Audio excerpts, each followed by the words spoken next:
أعوذ بالله من الشيطان الرجيم بسم الله الرحمن الرحيم حيكم تحية سنية تحية لأهل الجنة وتحية من قلب حميد بكم لست خير منكم ولست بأحسن منكم السلام عليكم ورحمة الله وبركاته.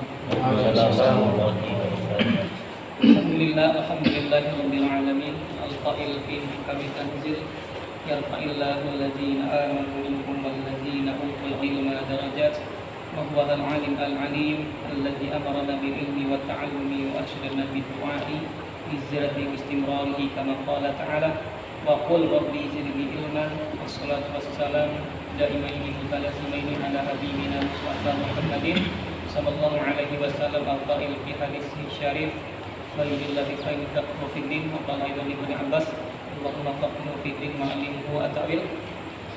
Insyaallah pada sore hari yang berbahagia ini kita bersama-sama mengkaji kitab karangan para ulama yang dikarang oleh Syekh Al-Allamah Salim bin Abdullah bin Sundar Al-Hamdani Syafi'i rahimahullahu taala, yang mana beliau wafat tahun 1271 Hijriah, lahir tahun 1271 Hijriah. Wafatnya tahun 1271 Hijriah. Nah, ini merupakan salah satu matan fikih yang boleh kita katakan khusus buat para pemula ya. Jadi kan dalam mempelajari kitab fikih itu biasanya ada jenjang-jenjang pembelajarannya. Ada yang dia lil mubtadi, lil mutawasid, sama lil muntahi, dan yang sekarang kita kaji bersama-sama ini yaitu kitab atau matan Safinatun Najah. Ini merupakan salah satu matan yang diperuntukkan buat mubtadi ya, buat mubtadi anak-anak seperti itu.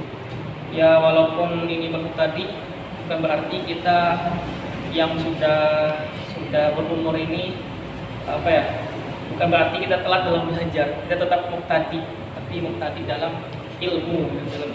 Walaupun umur sudah sepuh, sudah suyu, sudah ada mutazawid, ada jomblo, tapi tetap kita mubtadi dalam ilmu seperti itu. Jadi sini nanti kita sistemnya lebih ke, kalau kami dulu di Sudan, kami lebih menamakan halaqah kami dengan mudarosah, karena nggak pantas kalau kita yang satu level ini mengatakan taklim tadris itu nggak pantas, karena level taklim tadris itu ya levelnya level para masyayikh lah ya, para syekh, guru, kiai, habaib. Itu mungkin beliau halaqah beliau kita katakan taklim lah. Tapi kalau halaqah yang selevel kita ini kita namakan yang lebih ke mudarosah.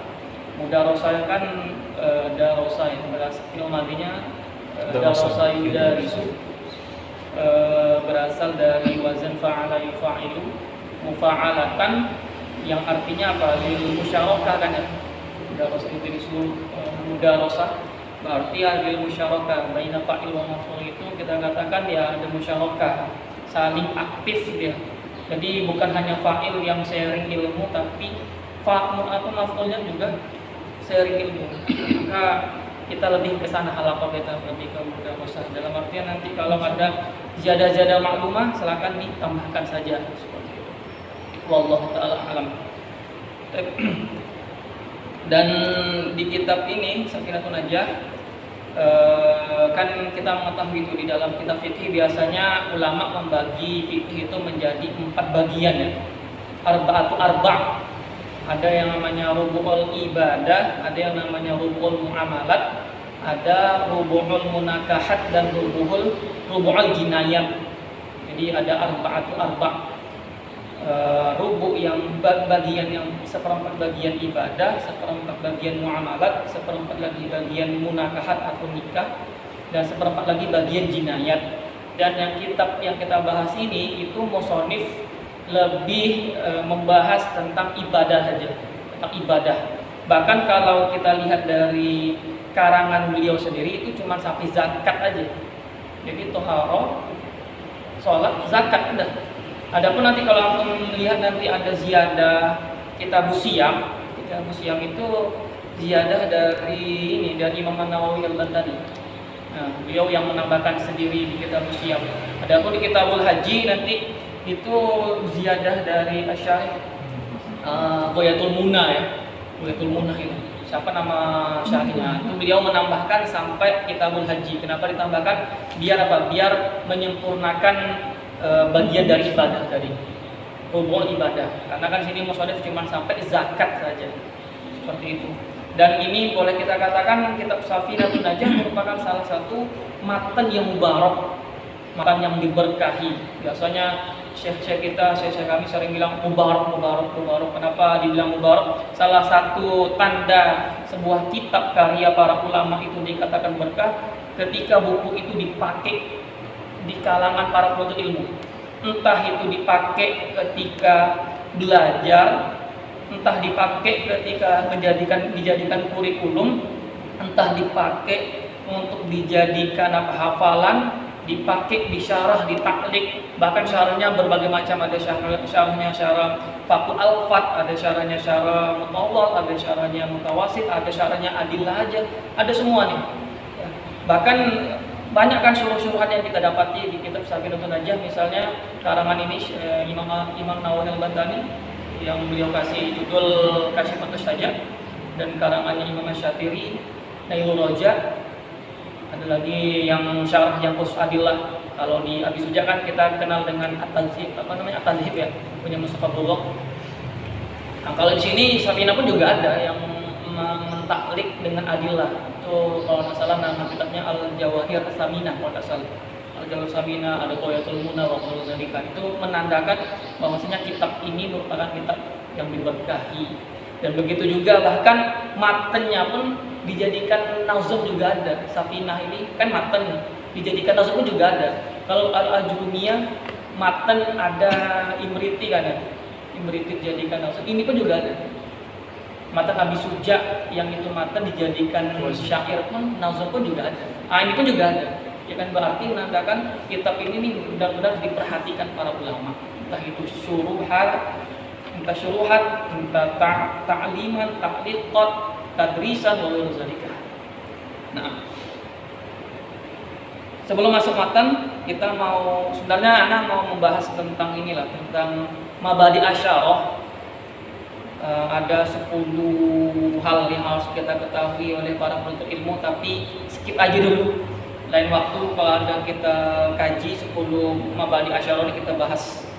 Itu nanti ada Qaul Ibnu Soban nanti di dalam bait syairnya. Baik. Tapi yang kita pengen bahas sini, ta'rif fiqh itu apa? Dan al-fiqhu itu kan secara lughatan artinya al-fahmu, ya kan? Ma yuridullahu bi khairin yufaqihu fid din, ay yufahimuhu artinya. Adapun secara istilahan al-fiqhu itu bil makna ma'rifatul ahkami asy-syar'iyyati al-amaliyati al-muktasabah min adillatiha at-tafsiliyah.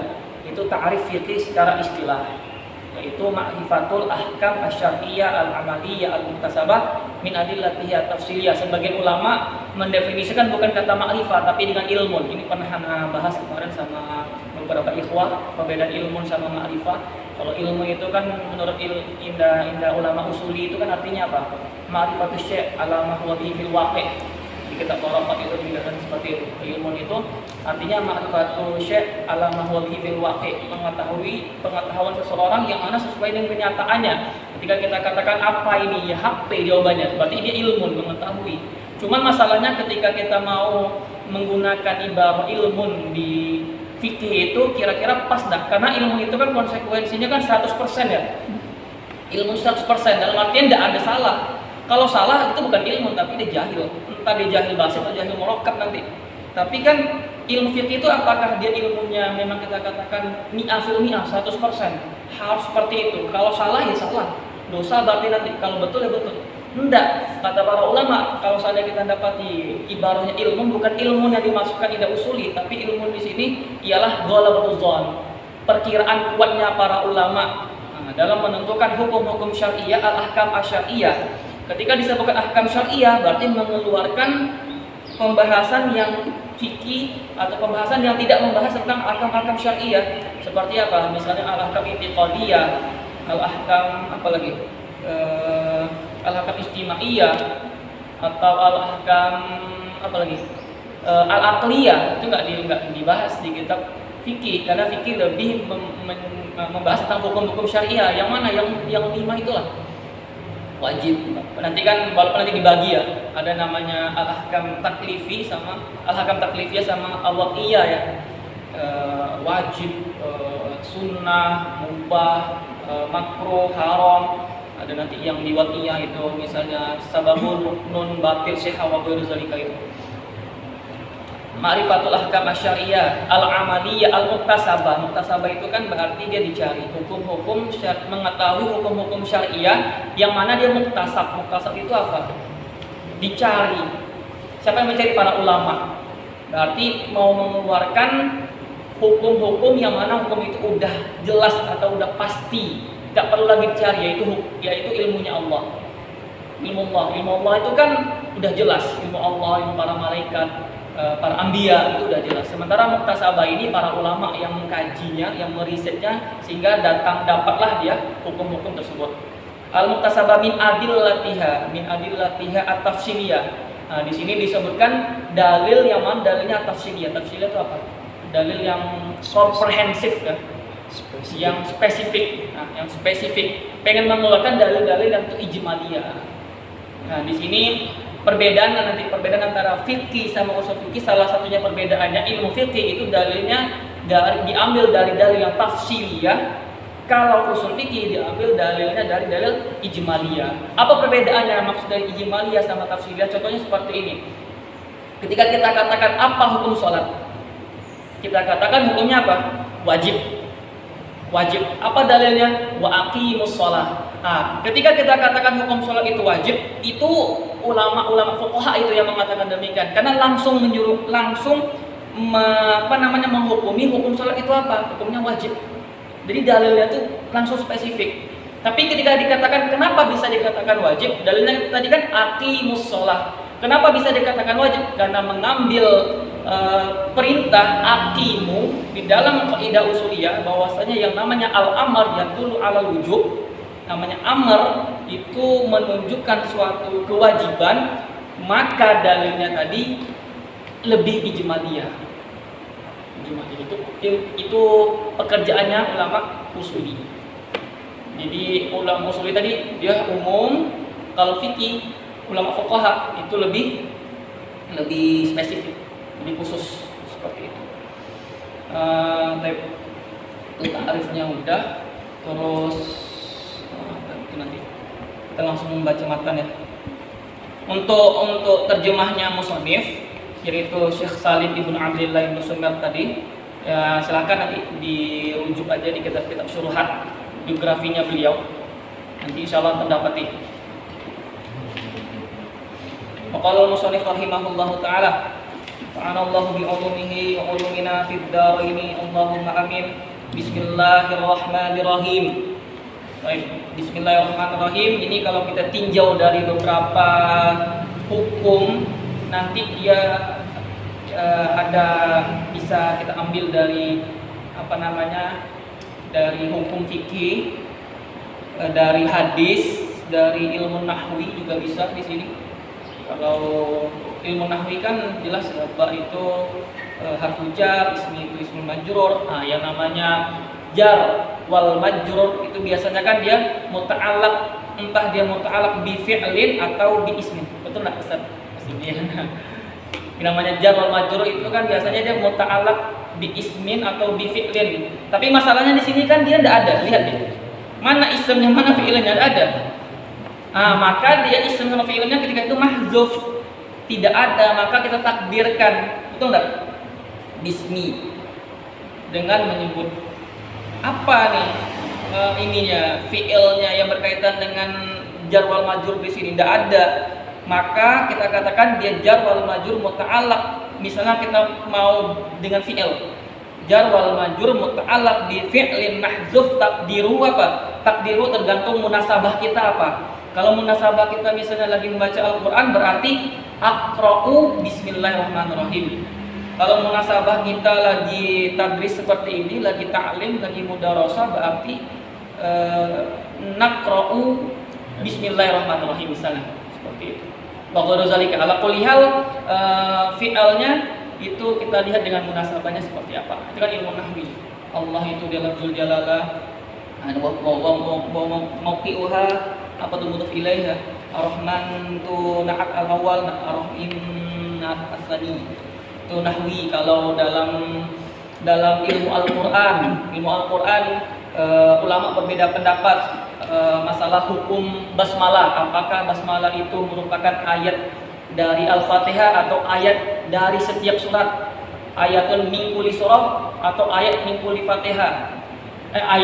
Ayatun minal Fatihah. Di sini ada tiga qaul ulama al-masyhur, yang masyhur. Perkataan Imam Malik mengatakan bahwasanya yang namanya al-basmalah itu bukan dari al-basmalah. Al-basmalah bukan merupakan ayat semuanya, baik itu Al-Fatihah atau di setiap surat. Itu menurut pendapat Imam Malik. Maka kita dapati misalnya tempat anak dulu belajar di Sudan itu yang bermaliki, yang mazhabnya Maliki tidak ada menjaharkan basmalah. Bahkan mensirkan pun juga ada. Karena apa? Karena mereka berpendapat yang namanya basmalah itu bukan ayat dari Al-Fatihah dan bukan ayat dari min kulli surah. Kalau menurut pendapatnya Abdullah bin Mubarak berpendapat bahwasanya yang namanya basmalah itu merupakan ayat min kulli surah. Ayat min kulli surah. Tapi mendapat pendapatnya mazhab Syafi'i dan muktamad pendapat mazhab Syafi'i bahwasanya yang namanya basmalah itu merupakan ayat min al-Fatihah wa ayat min kulli surah juga. Jadi bukan Al-Fatihah aja, sampai min kulli surah juga Al-Fatihah kecuali Al-Baro'ah. Kecuali Baro'ah. Makanya nanti kalau misalnya yang bermazhab Syafi'i jadi imam mau misalnya baca surat apa, misal Al-Ikhlas atau An-Nas, baca bismillah, jaharkan. Karena apa? Karena Indah Syafi'iyah mengatakan dia bukan hanya ayat dari Al-Fatihah tapi ayat min kulli surah. Itu kan ulama yang basmalah yang berbeda pendapat, tapi ada yang ulama yang sepakat basmalah merupakan ayat, yaitu di Quran surat An-Naml kan ya. Innahu min Sulaiman wa innahu bismillahirrahmanirrahim. Dan ada juga ulama yang sepakat bahwasanya dia bukan bagian dari surat, yaitu surat At-Taubah, itu Al-Baro'ah. Bismillahirrahmanirrahim. Dan itu menurut ilmu Quran. Kalau al-hadis jelas ya, dari hadis disebutkan bahwasanya kullu amrin zibalin la yubda bil basmalah fa huwa aqta, wa fi riwayatin ajzam, wa fi riwayatin abtar. Segala perkara sesuatu, kullu amrin zibalin, segala sesuatu perkara yang mana perkara tadi itu zibalin, balin itu yang mempunyai kedudukan atau yang diperhatikan. Kullu amrin zibalin la yubda bil basmalah, tidak dimulai dengan basmalah, fa huwa aqta. Ini sebenarnya ibarah aja. Aqta itu disebutkan artinya yang terpotong tangannya, abtar itu yang terpotong ekornya. Tapi yang dimaksudkan di sini bukan itu kiasan, makna kiasi aja. Maksudnya itu ialah ini kurang berkahnya, itu maksudnya. Nah, jadi segala perkara yang itu zibalin tadi tidak dimulai dengan basmalah, maka dia kurang berkahnya. Itu dari segi ilmu hadisnya, Kalau dari segi fikihnya, maka kita katakan hukum basmalah, ya kita katakan ada 5 hukum di sini. Kapan wajib, kapan sunnah, kapan mubah, kapan makruh, kapan diharam. Kapan dikatakan wajib basmalah? Indah Syafi'iyah ketika sholat, ketika membaca Al-Fatihah. Karena Indah Syafi'iyah mengatakan bahwasanya basmalah merupakan ayat min Al-Fatihah, maka wajib didatangkan. Entah jahar, masalah jahar atau syir itu masalah belakangan, apapun didatangkan itu intinya. Mau nanti disirkan sudah didatangkan kan? Didatangkan. Al-Quran dibaca. Bahkan Indah Syafi'iyah mengatakan kalau tidak didatangkan basmalah maka sholatnya batal. Ya, sholatnya batal. Itu yang wajib. Kalau yang sunnah, kapan dikatakan sunnah? Ya ketika tadi amrun zibalin tadi. Perkara yang itu ada sesuatu yang diperhatikan, yang mulia. Misalnya seperti kita lagi belajar, kita lagi baca Al-Quran, maka mulai dengan basmalah. Mubah, kapan mubah? Ketika perkara mubah. Apa aja perkara mubah? Misalnya apa? Memindahkan sesuatu barang dari ruang tamu ke kamar, memindahkan lemari dari ruang tamu ke kamar. Nah, ini hukumnya mubah. Kita katakan bismillahirrahmanirrahim, maka hukumnya mubah.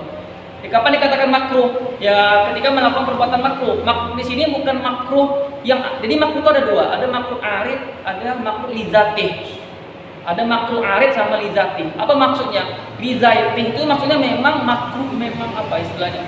Memang dari sananya udah makruh hukumnya. Misalnya seperti apa, indah Syafi'iyah mencabut uban, itu kan makruh hukumnya. Mencabut uban. Atau apa lagi? Rambut qudha misalnya. Itu kan indah Syafi'iyah mengatakan makruh. Tapi ketika kita melakukan fi'il tersebut, kita mulai dengan Bismillahirrahmanirrahim, maka itu hukumnya makruh. Hukumnya makruh. Terus makruh yang al-arid